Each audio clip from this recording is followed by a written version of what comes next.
നമസ്കാരം. ക്രൂരതയുടെ പര്യായം. ഒരു മനുഷ്യന് ഇത്രയും അധപ്പതിക്കാൻ കഴിയുമോ എന്ന് ചിന്തിച്ചു പോകുന്ന സംഭവം.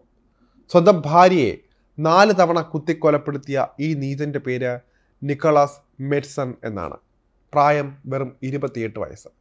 ബ്രിട്ടീഷ് കോടതി ജീവപര്യന്തം ഇയാൾക്ക് ശിക്ഷ വിധിച്ചിരിക്കുകയാണ്. അത്രയും ക്രൂരമായ മനുഷ്യത്വ രഹിതമായ സംഭവമായിട്ടാണ് ഇതിനെ കണക്കാക്കുന്നത്. ഭാര്യയെ കുത്തിക്കൊലപ്പെടുത്തിയിട്ടും ഇയാളുടെ ക്രൂരതകൾ തീർന്നില്ല. കൊലപാതകത്തിന് ശേഷവും 4 തവണ ഇയാളുടെ ഭാര്യയെ കുത്തി.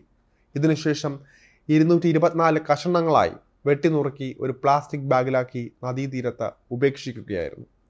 26-കാരിയായ ഇയാളുടെ ഭാര്യ ഹോളി ബ്രേംലി ആയിരുന്നു അതിദാരുണമായി കൊല്ലപ്പെട്ടത്.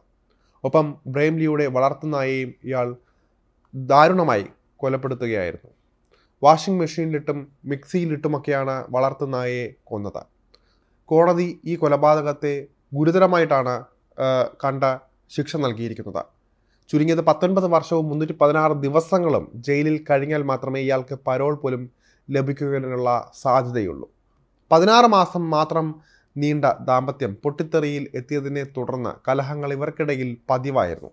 എന്നാൽ കുറച്ച് ദിവസമായി ഇരുവരെയും പുറത്തു കാണാതെ വന്നതോടെയാണ് അയൽവാസികൾക്കും ചില വെൽഫെയർ സംഘടനകൾക്കും സംശയമുയർന്നത്.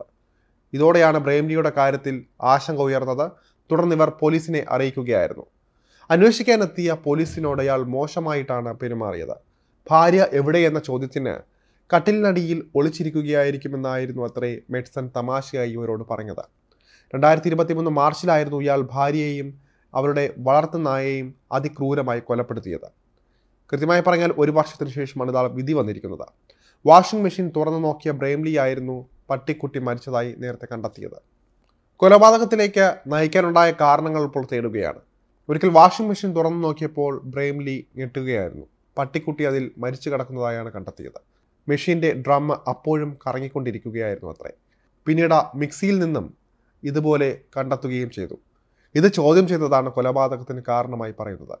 നേരത്തെ താൻ വളർത്തുന്ന വെള്ളലികളെ മാഡ്സൺ കൊന്ന് ഭക്ഷണമുണ്ടാക്കി കഴിച്ചതായി ബ്രേംലി തൻ്റെ സുഹൃത്തിനോട് പറഞ്ഞിരുന്നു.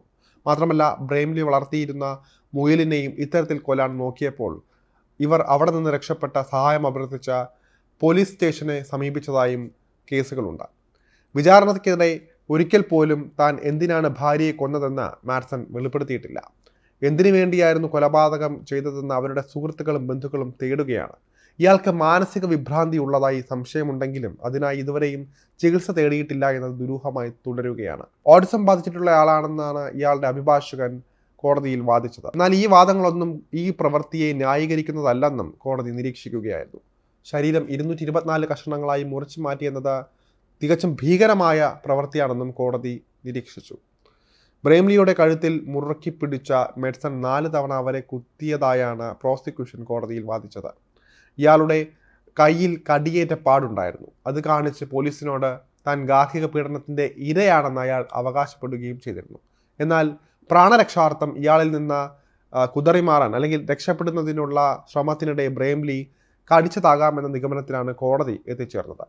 ഇവർ താമസിച്ചിരുന്ന ഫ്ലാറ്റിലെ 14-ാം നിലയിൽ ഒരാഴ്ചയോളം അയാൾ ബ്രേംലിയുടെ മൃതദേഹാവശിഷ്ടങ്ങൾ സൂക്ഷിച്ചതിന് ശേഷമാണ് അത് അവിടെ നിന്നും നീക്കം ചെയ്തത്. ഇതിനായി തൻ്റെ സ്കൂൾ കാലത്തെ സുഹൃത്തായ ജോഷ്വ ഹാൻകോക്കിൻ്റെ സഹായവും ഇയാൾ തേടിയിരുന്നു. ഇതിനായി ജോഷ്വയ്ക്ക് ഇയാൾ 100 പൗണ്ട് നൽകുകയും ചെയ്തു. ഇരുവരും ചേർന്ന് ആ ബാഗ് 10 മൈൽ അകലെയുള്ള ബാസിംഗ്ഹാം ഗ്രാമത്തിലെത്തിക്കുകയും വിധാം നദിയുടെ തീരത്ത് ഉപേക്ഷിക്കുകയുമായിരുന്നു.